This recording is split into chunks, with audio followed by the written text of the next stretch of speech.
Hello friends, welcome to my YouTube channel. आतापर्यंत आपण काय बघितलं, concept of acids and bases मध्ये अरेनियस थेअरी आहे. त्या अरेनियस थेअरीने ऍसिड्स काय असतात, बेसेस काय असतात, त्याचे ऍडव्हान्टेजेस काय आणि अरेनियस थेअरीचे लिमिटेशन्स काय, हे सगळं आपण लास्ट व्हिडिओज मध्ये बघितलेलं आहे. आज आपण बघतोय नवीन कन्सेप्ट, ज्याचं नाव आहे ब्रॉन्स्टेड-लॉरी कन्सेप्ट. त्यालाच आणखी काय म्हटलं जातं, प्रोटॉन ट्रान्सफर थेअरी. बघा, या थेअरीनुसार किंवा या कन्सेप्टनुसार ऍसिड्स काय आहेत, प्रोटॉन डोनर आहेत आणि बेसेस काय आहेत, प्रोटॉन ऍक्सेप्टर आहेत. आता प्रोटॉन डोनर मध्ये एक्झाम्पल काय काय दिलंय बघा. CH3COOH म्हणजे आपलं काय आहे, ऍसेटिक ऍसिड आहे. त्याच्यानंतर HCl दिलंय, त्याच्यानंतर वॉटर दिलंय आणि इकडे बेसेस मध्ये काय केलेलं आहे, एक्झाम्पल काय दिले, acetate ion CH3COO- Cl- ion आणि OH- आयन. आता बघा, प्रोटॉन डोनर कोण कोण आहेत किंवा हे एक्झाम्पल घेतले, त्याचं डिसोसिएशन केलं आपण. CH3COOH काय देतो, H+ आयन आणि परत काय देतो, CH3COO- आयन. यालाच आपण काय म्हटलंय, ऍसिटेट आयन. ठीक आहे.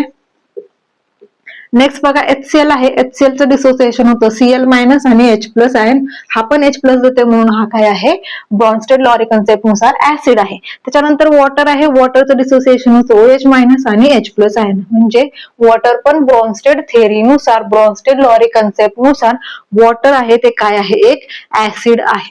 त्याच्यानंतर बेसेसचे एक्झाम्पलचे रिएक्शन्स बघा. ऍसिटेट आयन आहे, तो काय करतोय, H+ ऍक्सेप्ट करतोय आणि तयार काय करतोय, ऍसेटिक ऍसिड. ठीक आहे. त्याच्यानंतर Cl- आयन घेतला, तो काय करतो, H+ ऍक्सेप्ट करतो आणि काय तयार करतो, HCl तयार करतो, हायड्रोक्लोरिक ऍसिड. OH- आयन आहे, जो काय करतो, H+ ऍक्सेप्ट करतो आणि काय तयार करतो, आपल्याला एक वॉटर मोलेक्युल देते. मग इथं काय दिसत आहेत, H+ काय झाले, तिथं ऍक्सेप्ट झालेले आहेत म्हणून आपण काय म्हणतो, CH3COO- ला आपण बेस म्हणतोय, कारण तो काय करतोय, प्रोटॉन ऍक्सेप्ट करतोय. आता त्याच्यानंतर बघा, ह्या ज्या रिएक्शन्स आहेत त्या काय आहेत, रिव्हर्सिबल आहेत. म्हणजे ऍसिडनी प्रोटॉन दिला की लगेच त्याच प्रोटॉन बरोबर राहिलेला जो आयन आहे तो काय करतो, रिॲक्ट करतो परत ऍसिड तयार करतो. म्हणजेच काय, रिएक्शन जर फॉरवर्ड गेली तर रिएक्शन बॅकवर्ड पण रन होते. याचाच अर्थ काय, ऍसिटिक ऍसिडनं H+ दिला आणि ऍसिटेट आयन तयार झाला आणि ऍसिटेट आयनला रिएक्शन करायला दुसरा कोण नाही सापडला तर तो काय करेल, परत H+ ऍक्सेप्ट करेल आणि परत काय तयार करेल, ऍसिटिक ऍसिड. याचाच अर्थ काय, हे काय आहे, इकडं ऍसिड आहे. ऍसिड मधून H+ निघून गेला की काय तयार होतंय, बेस तयार होते. हे बेस काय करते, H+ ऍक्सेप्ट करते आणि परत काय करतं, ऍसिड तयार करते. बेस काय आपला, प्रोटॉन ऍक्सेप्टर आहे. सेम आपण इथं काय सांगतो, हा जो आयन तयार झालाय ह्याला आपण काय म्हणतो, ऍसिटेट आयन. तो काय करतोय, H+ ला ऍक्सेप्ट करतोय आणि परत तयार करतोय काय, ऍसिड. म्हणजे हे जे साईडला लिहिलेले आहेत हे सगळे काय आहेत, आपले बेसेस फॉर्म झालेले आहेत. हे जनरलायझेशन करून खाली काय लिहिले आपण, ऍसिड गिव्स बेस प्लस काय देतोय, H+ आयन. ठीक आहे.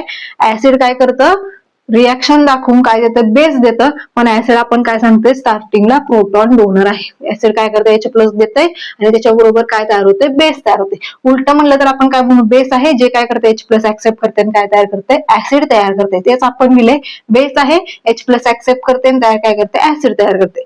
आणि ऍसिड आहे, बेस देते आणि H+ आयन तयार करते. म्हणजेच प्रोटॉन डोनर्स जे आहेत ते काय आहेत, सगळे ऍसिड्स आहेत आणि प्रोटॉन ऍक्सेप्टर्स आहेत ते सगळे काय आहेत, बेसेस आहेत.